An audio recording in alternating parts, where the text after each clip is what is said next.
Hello everyone, so welcome back to our channel. तो यार आज मैं एक ऐसी टिप शेयर करने वाला हूँ ना जिससे आपके होश उड़ जाएंगे। सच में देखो, आज के टाइम में ना आप अगर वेबसाइट्स बिल्ड कर रहे हो तो ये इम्पोर्टेंट है कि आप उनमें एनिमेशन ऐड करो, बिकॉज आजकल वही डिमांड में है, राइट। बट आप जब भी किसी भी वेबसाइट के अंदर एनिमेशन ऐड करते हो तो उसके लिए आपको जेएस या फिर आपको डिफरेंट डिफरेंट लाइब्रेरीज यूज़ करनी पड़ती हैं, राइट। बट डोंट वरी, आज मैं एक ऐसी टिप शेयर करने वाला हूँ सिर्फ CSS का यूज़ करके और 3 से 4 लाइंस का कोड करके ही आप अपनी वेबसाइट में काफ़ी अच्छा स्क्रॉल एनिमेशन ऐड कर पाओगे।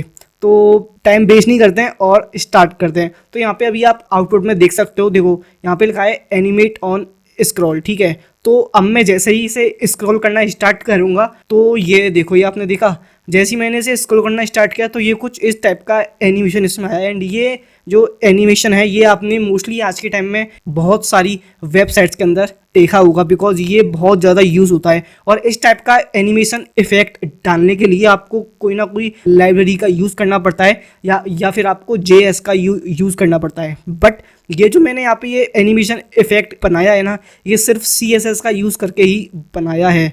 तो ये इफ़ेक्ट कैसे बनता है और कैसे काम करता है वो मैं आपको आज इस वीडियो में बताने वाला हूँ। तो टाइम वेस्ट नहीं करते हैं और जल्दी से कोड की तरफ चलते हैं। तो अभी हम आते हैं और ये जो एनिमेशन करके फोल्डर है ना, इसे मैं VS कोड में ओपन कर लेता हूँ, ठीक है। तो यार देखो, इसके अंदर अपन ने 2 फाइल्स बनाई हैं, index.html और style.css, ठीक है। तो इसके अंदर अब हमें कोड करना है, ठीक है। तो index.html में सबसे पहले हम बॉयलर प्लेट कर लेते हैं क्रिएट, ठीक है। और टाइटल में डाल देता हूँ एनिमेशन और ऑन स्क्रॉल, और मैं यहाँ पे CSS फाइल को भी अटैच कर देता हूँ। तो अब हम आते हैं। तो यार देखो, सबसे पहले अपने को क्या करना है ये देखते हैं। तो ना हमको स्क्रॉल करते टाइम एनिमेशन ऐड करना है, तो उसके लिए हमें कुछ इस टाइप के सिंपल से बॉक्सेस करने हैं create in the form of caret, so that कि हम इस टाइप के बॉक्सेस क्रिएट कर पाएँ और उनके ऊपर हम एनिमेशन ऐड कर पाएँ, ठीक है। तो उसके लिए सिंपल हमको कुछ नहीं करना है, पहले मैं एक हेडिंग लिखता हूँ। तो इसमें मैं डाल देता हूँ एनिमेशन ऑन स्क्रॉल और इसको हम कर देते हैं गो लाइव। तो इसका आउटपुट भी ओपन कर लेते हैं साथ के साथ। तो यहाँ पे आप देख सकते हो टेक्स्ट आ चुका है एनिमेशन और ऑन स्क्रॉल, ठीक है। अब इसके बाद हमको सिंपल बॉक्सेस करने हैं क्रिएट। तो उसके लिए मैं बनाऊंगा डिव। सबसे पहले हम उनका एक टेनर कर लेते हैं क्रिएट, ठीक है, जिसका नाम मैं रख देता हूँ कंटेनर। और अब इस डिव के अंदर हमें वो सारे के सारे बॉक्सेस करने हैं क्रिएट, ठीक है। तो हम बनाएंगे डिव, इसका मैं नाम डाल देता हूँ बॉक्स, बिकॉज हमको सिर्फ बॉक्सेज ही करने हैं क्रिएट, जैसा कि आप यहाँ पे देख सकते हो, ठीक है। अब इनमें हमको CSS ऐड करनी है एंड इनको इनकी हाइट विड्थ कलर वगैरह and shadow back box shadow वगैरह वो हमें CSS की हेल्प से इनमें सेट करनी है। उसके बाद हमें इसमें एनिमेशन ऐड करना है, ठीक है।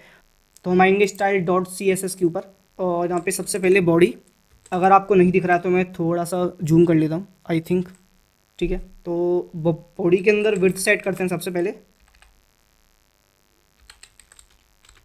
मार्जिन 0, हेडिंग भी 0।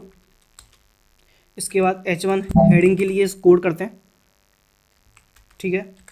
और टेक्स्ट लाइन अलाइन कर दो सेंटर, डिस्प्ले कर दो ब्लॉक और फॉन्ट साइज कर दो 70 पिक्सल, ठीक है। तो अभी आउटपुट चेक करते हैं।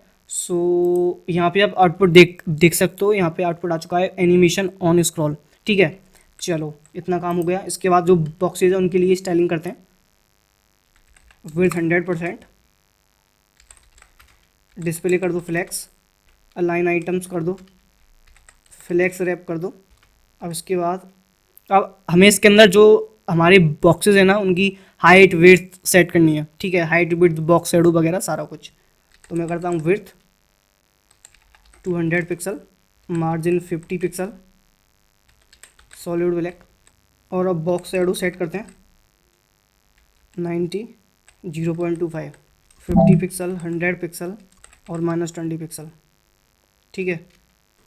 0 पिक्सल, -2 पिक्सल, 6 पिक्सल और 0 पिक्सल, ठीक है। तो अभी चेक करते हैं।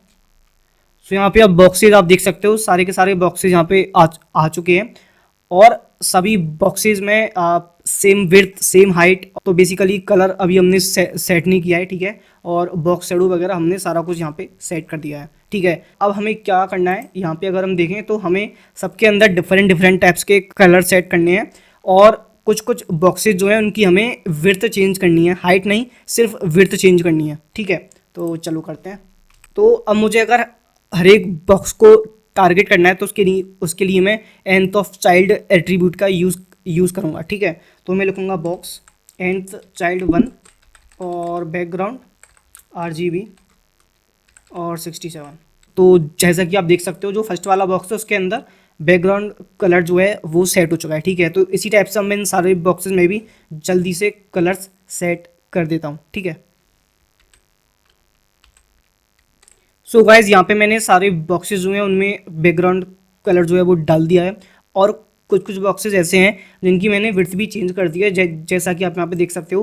बॉक्स नंबर 10 और बॉक्स नंबर 8 की विड्थ भी चेंज कर दी है मैंने, बॉक्स नंबर 4 की विड्थ भी चेंज कर दी है। तो मैं आपको एक बार आउटपुट दिखा देता हूँ, ठीक है।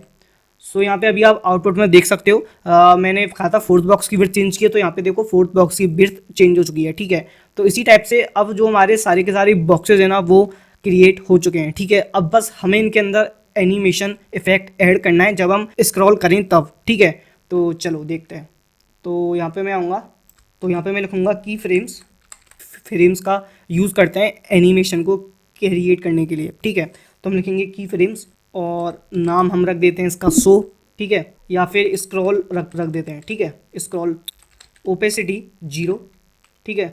बिकॉज देखो जैसे ही मैं स्क्रॉल करना स्टार्ट करूँगा तो देखो जो बॉक्सेस है ना वो 0 ओपेसिटी है, पहले उनकी जो ओपेसिटी है वो है 0 एंड जैसे जैसे मैं उन्हें स्क्रॉल करता जाऊँगा तो उनकी ओपेसिटी 100% हो जाएगी, ठीक है।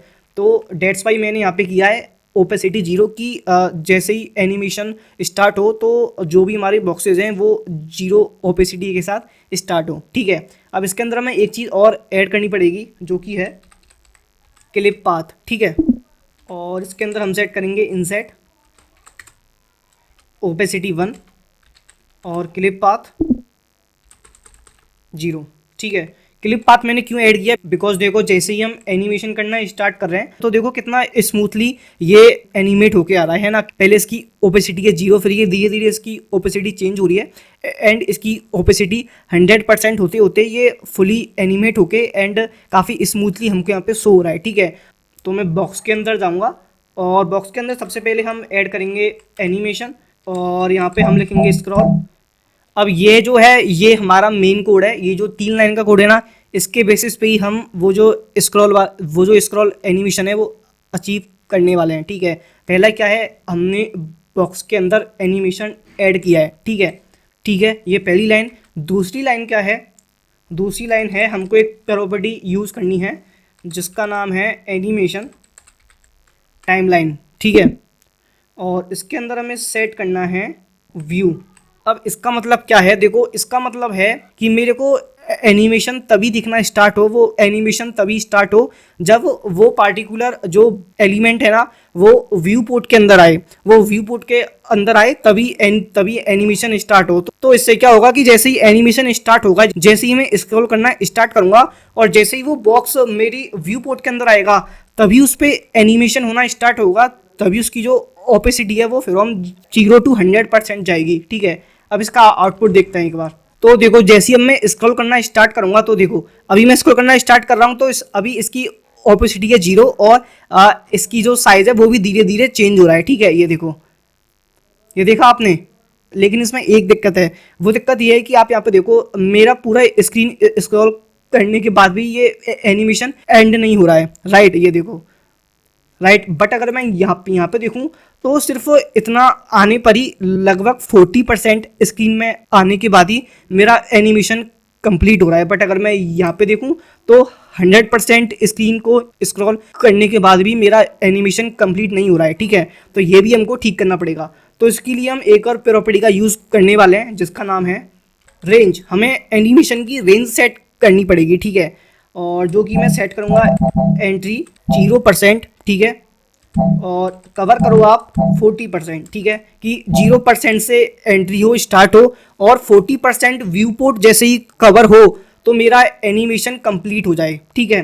तो मतलब 0% व्यू पोर्ट पे मेरा एनिमेशन स्टार्ट हो और 40% व्यू पोर्ट पे मेरा एनिमेशन कंप्लीट हो जाए। तो अभी इसका आउटपुट देखते हैं। तो देखो अब मैं यहाँ पे आया फिर से और अब मैंने स्क्रॉल करना स्टार्ट किया और ये देखो जैसे ही मैंने 40% व्यू पोर्ट को स्क्रॉल किया मेरा एनिमेशन यहाँ पे कंप्लीट हो गया। ठीक है, इसी टाइप से मैं अगर नीचे वाले बॉक्सेस देखूँ तो ये भी 40% व्यू पोर्ट पे आते ही एनिमेशन इनका कंप्लीट हो रहा है। तो इसी टाइप से हमने ये स्क्रॉल एनिमेशन अचीव किया using only 3 lines of CSS code, right. So I hope ये वीडियो आपको काफ़ी ज़्यादा पसंद आई होगी एंड आपको आज कुछ बहुत ही ज़्यादा नया सीखने को मिला होगा। तो इसे अपनी वेबसाइट में ज़रूर इम्प्लीमेंट करना, इससे आपकी वेबसाइट बहुत ज़्यादा अमेजिंग हो जाएगी। See you guys in the next video, till then keep learning and keep growing. Thanks for watching.